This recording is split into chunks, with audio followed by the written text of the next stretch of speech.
It's the WHOW Morning Show streams to Facebook and YouTube, brought to you by Peterson Insurance, your Pekin Insurance agent in Clinton. My guest in studio today is Mr. Adam Ibbotson, Superintendent of Maroa-Forsyth Schools. Mr. Ibbotson, always good to see you, sir. How's summer treating you so far? Really good, and kind of wrapping up things from 25-26 and rapidly making plans for 26-27, which sounds really crazy to think that we're at 26-27. It'll be here before we know it. Yeah, for sure. How long now? I know we missed May. How long have your kids been out here? We were done May 22nd. Okay, so we're coming up on a month. Yep, out May 22nd, and then we'll be back in with teachers on the 14th of August. Okay. Kids won't come back until the 18th and 19th will be our time to come back in August. All right, so like I said, we'll be here before we know it. Yeah, I know absolutely. the spring was really a mad dash to the finish. You had a lot of success in your sports programs in the spring. Yeah, I just wanted to highlight a couple of things specifically, just academically and then co-curricular and extracurricular wise.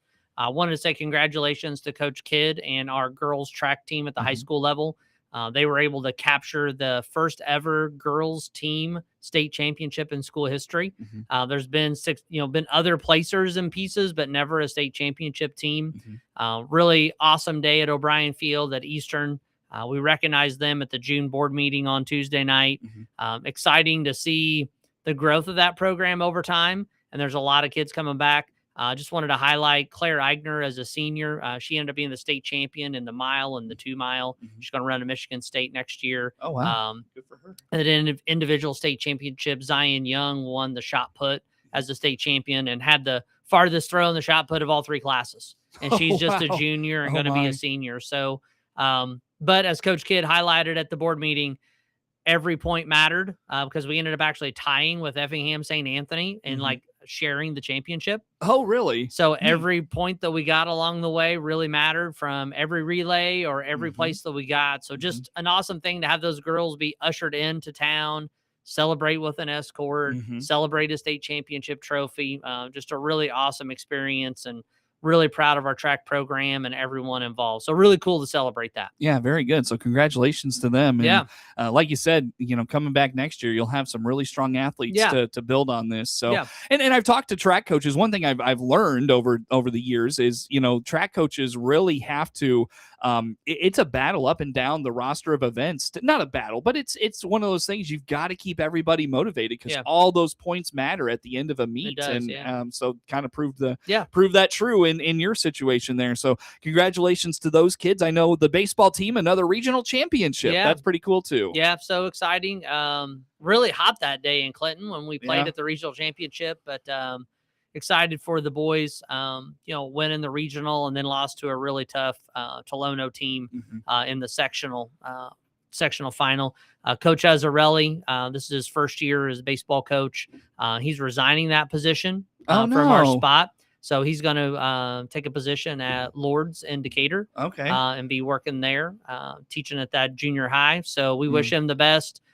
Served our district for a long time as a middle school baseball coach, high school assistant coach, and then we've got some active open positions that we'll talk about later on. But congratulations to our kids. Congratulations to our coaching staff. Baseball is a big deal at Maroa-Forsyth. There's a lot of time and effort that gets poured into it, and a lot of success with Coach Martin previously, and then into this year kind of carried on that tradition. So that was exciting to see. Sure. Very good. Well, look forward to what's next for the baseball program as Coach Azzarelli kind of moves on. So good for him. Very good. Good guy. He was fun to talk to in the spring and all those things. Very nice.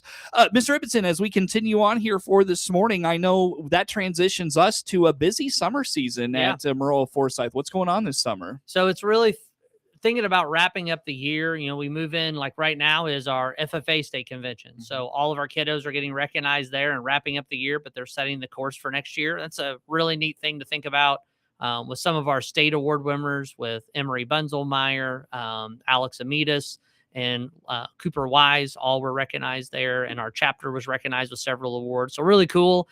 They're making plans for next year, and we're doing the same thing. So online registration kicks off on July 1st. On Skyward, that portal will be open. Our offices are open pretty well into next week, and then they will have limited availability moving forward as we get reset for the summer. They're in the process of doing state reporting and all the things that we have to do to get ready for the next school year. So online registration are those couple weeks in July.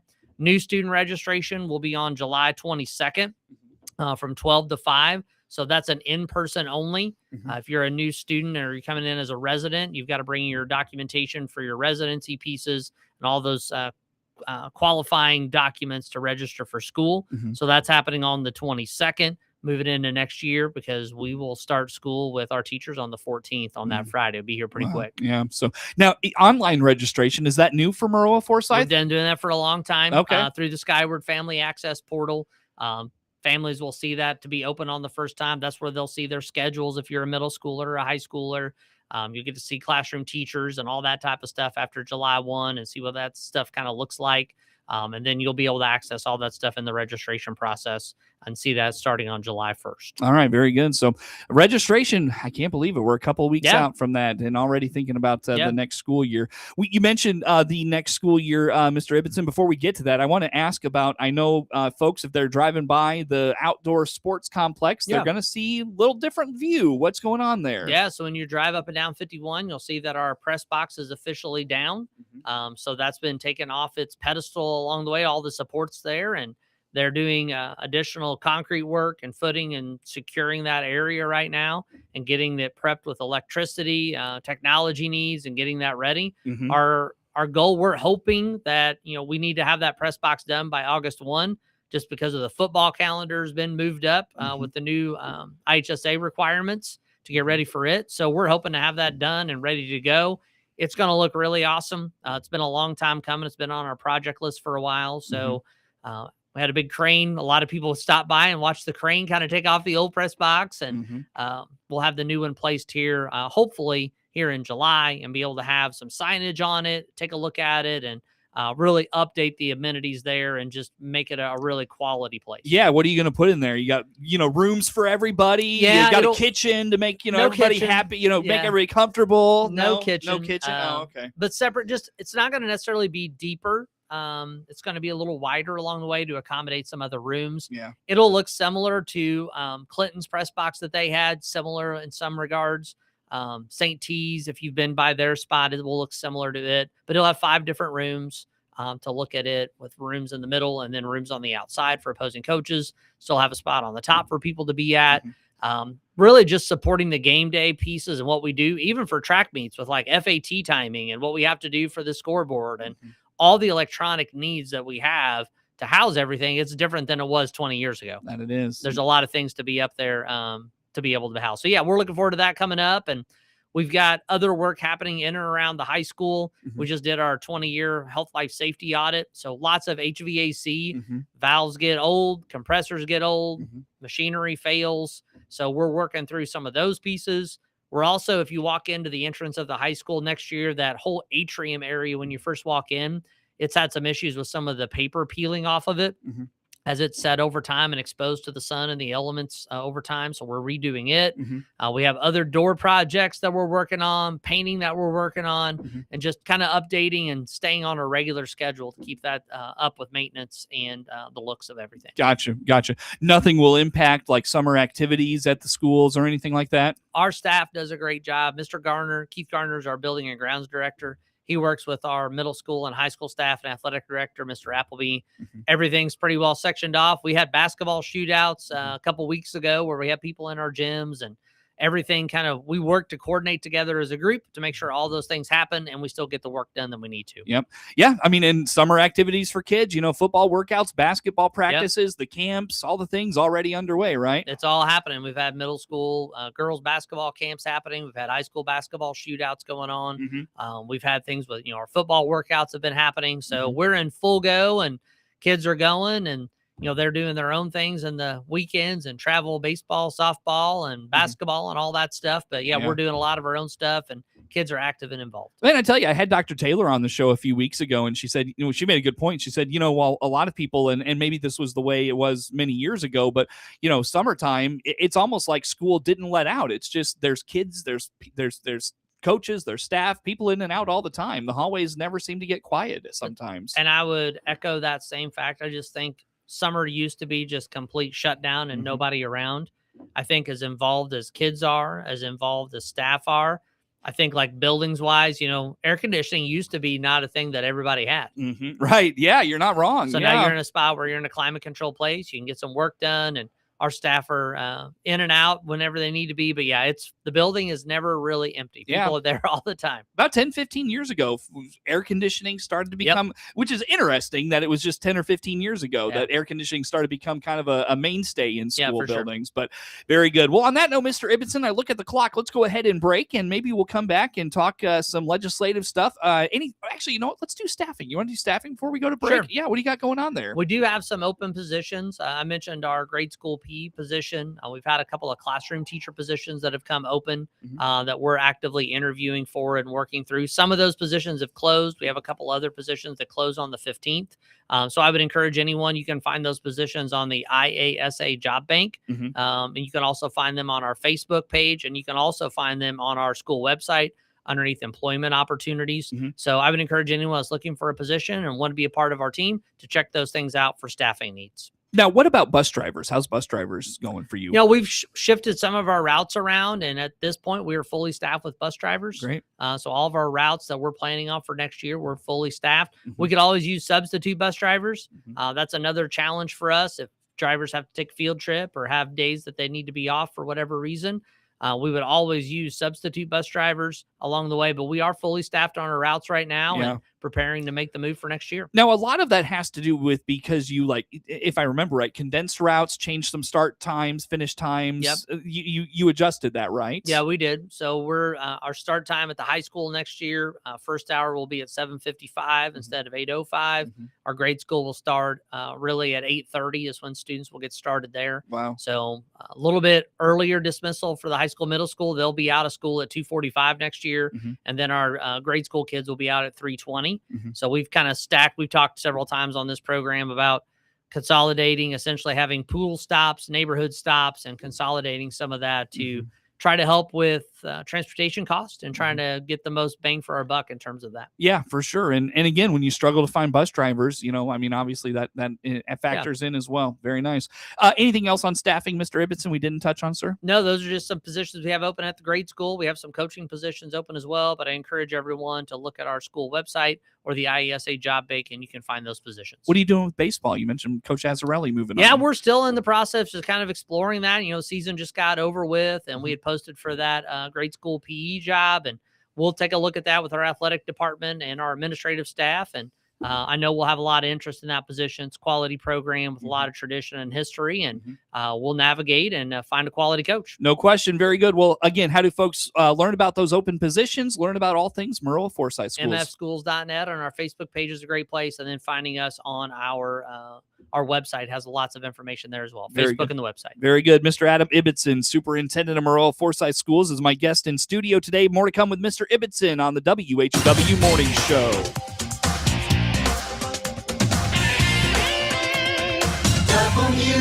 WHOW. Let's check the markets now on the RFD Radio Network. I'm Jim Taylor. Corn, beans, and Chicago wheat all mostly higher at this hour. July corn up 3.5, 4.15 1/4. September corn up 3, 4.23, and December corn 4.42 1/4, up 2 3/4. July beans 11.17 up 2. August beans up 1 1/4, 11.21 3/4. November beans 11.34 1/2, up 1/2 penny. July Chicago wheat up 4.5, 5.91 1/4. July KC wheat 6.38 3/4, up 4. July bean meal up 90 cents, 302.60. July bean oil $74 even, down 45 cents. Livestock trade, August feeders down 2.30, 357.35. June live cattle down $1.97, 249.50. June lean hogs 92.65, down 12 cents. Energy market August Brent crude oil 89.23, down $1.15. RFD Radio Network. Paul Skowron here, CEO of Warner Hospital. Spring allergies acting up? At Warner Hospital and Health Services, we offer fast treatment to help you breathe easier and feel better fast. Quality care right here, right now. Click on our icon on DeWittDailyNews.com. DeWittDailyNews.com is the area's leading local news source 24 hours a day, 7 days a week. Get the latest local news, obituaries, police splatter, weather forecast, and more with no paywall. Head to DeWittDailyNews.com to get the local information you need to know. Finding a local job in Central Illinois has never been easier. Don't waste time driving far or spending too much on gas. Visit IllinoisJobPost.com. It's your one-stop site to find local, full-time, and part-time job openings. Best of all, it's completely free for job seekers to access anytime, day or night. So if you're ready to land a job close to home, make IllinoisJobPost.com your first stop. That's IllinoisJobPost.com. Brought to you by your friends at the regional radio stations. Your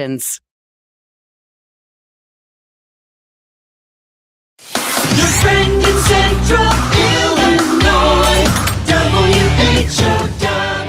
Once again, a good morning. Thanks for being with us. I'm your host today, Seth Lawrence. The WHOW Morning Show streams to Facebook and YouTube, brought to you by Peterson Insurance, your Pekin Insurance agent in Clinton. Again, my guest in studio this morning, Mr. Adam Ibbotson, Superintendent of Maroa-Forsyth Schools. Mr. Ibbotson, as we chat here for this morning, I know eyes always on Springfield to see what's coming down next. Anything out of Springfield this legislative cycle catch your eye? So I think the funding mechanisms and those things, those kind of played out how I anticipated and how most people prognosticated they would. Sure. Evidence-based funding being committed to those mandated categoricals, essentially the things that we have to do by law but need to get reimbursed for. We saw that not fully funded with some of that proration of that we've talked a lot about. That was pretty expected. Governor Pritzker had made it a priority to think about a cell phone ban. Mm-hmm. He had talked about that as a part of his State of the State address, had sponsors from that bill, and that bill passed both legislators by a wide margin. Oh, wow. That usually doesn't happen in Springfield. So those two things were signed. It hasn't been signed yet, but passed both chambers by a wide margin. I don't think it was unanimous, but maybe it was pretty darn close to it. So I think that cell phone ban, electronic device ban, I think that legislator, people are starting to put out some information about it and what that law really says, because the details really matter in this. So think about technology in school districts. So currently at Maroa-Forsyth, cell phones are not out. They're put away at our grade school. They're in a kid's backpack. They're in a cubby. They're not to be accessed. And that's from K through 5 if you've got a smart device. So when you get to middle school and high school, those devices are essentially out for kids during passing periods. They're out during lunch periods. But if they're in a classroom, they're not supposed to be out unless the teacher gives permission for it. Right. Many of our teachers have cell phone caddies. Essentially, it's a parking place for your phone to go during instructional time. Some teachers have that, some do not. As I have read part of the bill and I have looked at some of the legislation, I'm anticipating that Governor Pritzker will sign it. It will come into law. I think it's going to be an interesting piece about what we're actually doing with cell phones. Some districts around us have banned them already to where they're not out there except for certain times, like at lunch or before or after school. Other districts have an approach kind of like ours. And I think this is the state side of it, trying to get to the spot to where, okay, we don't want these out during instructional time because they become distractive. They become an issue for behavior potentially. Oftentimes they're sources of cyberbullying. Oftentimes they're places to where kids kind of get in trouble. It's a big responsibility. It's like a supercomputer at your hands that you can use. And I think that's been a challenge. So now with the ban, it looks to be, as I've read through the legislation, a bell-to-bell ban, meaning once you start the day, you're not supposed to have it out. You're supposed to have it put away. That'll be interesting for us to look at our policy. We don't have to implement for 26-27. It will be 27-28 is the implementation of what it looks like. I'm really curious to know as we go through the details and we await some guidance from the State Board of Ed. Dr. Sanders, State Superintendent of School, has asked for, he's put out in a weekly note that they're going to provide some guidance for districts as we navigate through this. This will have to be updates to board policy that will have to work through the board level. And then really from an administrative procedure side, what is this really going to look like for us? Personally, I feel like our kids are addicted to screens. I know even as an adult, if I'm sitting, I was at a dance recital last night in Decatur. If there was downtime, the first thing people go to, they grab their phone. And I think we've missed some of that human interaction, that eye-to-eye, face-to-face contact. And I think people are recognized like, whoa, maybe this this is what we do in society. The pendulum has gone so far this way, and now we're seeing it come back. I want to be cautious. I want to go slow, but I also see the merit in it and how we can navigate that with our teachers, our administrators, our parents, and our kids. Because there are concerns about having on your person for school safety purposes. What if something happens and I want to get a hold of my kid? I think that balancing act, I think it's going to come our way. And I think it's something that is a broader conversation with how are we using technology in schools in general. Well, and there was a time where, you needed to get a hold of your kids. So you called the school office. If something happened, school office brings kid to office and you take kid out of school if you need to. So maybe, are you referring to emergency situations? So yeah, if there's an active threat, if we have a threat piece and we've got to evacuate or we have to relocate and, we're in 2026, I don't know. Like as a parent, I've got a 21-year-old and 19-year-old. When they were in school and high school, they had a cell phone on them. It wasn't out on them all the time in class or walking around with it during a passing period, but they had them. I understand that from a parent concern. I understand safety pieces, but I also looking at kids and how brain development works and putting that screen in front of you. It's like this dopamine thing that I'm going to check all the time about what's going on. And then parents have gotten used to this 24/7 access to their kid. So the days of calling the office saying, hey, I'm sick, I need to go home. We still ask kids to check in. We still do those procedures and parents come pick up. But it's a big change in society over the last 5 to 10 years. And what does that look like? So I think this will be the start of it. And I think it will lead to a bigger conversation about how are we utilizing it? Is the technology really an instructional tool? Or are we using it just to babysit or provide access? Yeah. I know that's going to be probably the bigger conversation of all of this, is that reevaluation of technology and its role in the classroom. So that's been a big piece of conversation with your peers on the show lately, Mr. Ibbotson, is, that merit of the technology in the classroom. It'll be interesting where districts fall on those things. I've got about a minute left with you. Did I miss anything in that conversation you want to put out there? No, I just think for parents, I would encourage you as a parent, as you hand a cell phone, a device that's connected to the internet. We did some internet safety stuff last spring or last fall with Ben Tracy talking about all the things that are out there online. Make sure that you have access to your kid's phone. Make sure you have an access to password. Make sure you know who their friends are, how social media works, and just be actively involved. It's like anything else, monitoring that and having that relationship to know. I would just encourage you on that. And then we'll kind of navigate this together as a school community and as the communities of Maroa-Forsyth. Very good. Well, Mr. Ibbotson, always good to talk with you. Thanks for making time for us, and enjoy the summer. Appreciate it. I sure will. Yeah. Thank you. Very good. Mr. Adam Ibbotson, Superintendent of Maroa-Forsyth Schools, my guest in studio for today. The morning show streams to Facebook and YouTube, brought to you by Peterson Insurance, your Pekin Insurance agent in Clinton. Network news coming your way now. WHOW.